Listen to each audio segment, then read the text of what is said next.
I'm Dr. Al Saliman. I grew up in Denver and married. In between the two of us, we have 4 kids, 2 grandkids,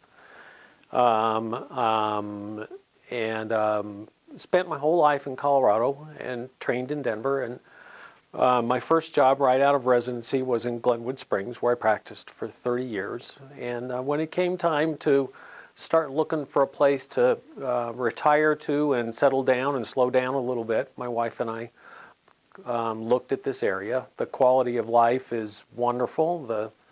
The cost of living is lower. The people are content, and we're very, very pleased to be here.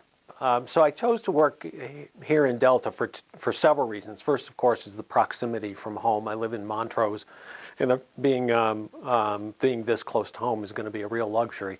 Second is that this group of internists really has a regional reputation for excellence. I heard that just yesterday from a consultant at St. Mary's who made that point to me, that this is really an outstanding group of docs, and working in that environment is going to be a real pleasure. So an internal medicine doc can serve many different roles. First, there's a real shortage in the marketplace of office-based internal medicine. And the reason is a lot of younger docs are going into hospitalist medicine, which is more shift-based, scheduled kind of work, working in the inpatient environment only.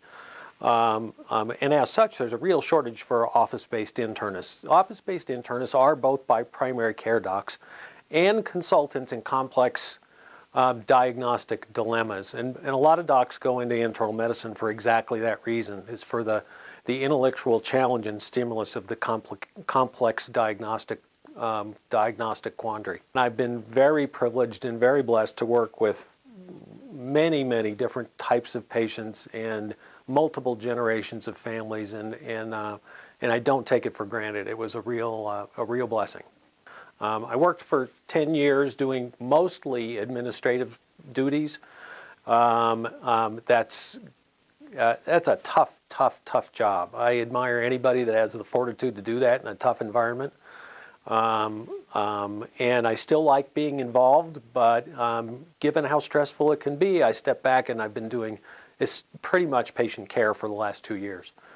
So this will be a good way to step back, do patient care, be involved, work with people that I'm familiar with from prior projects that I've done, and it's a good fit.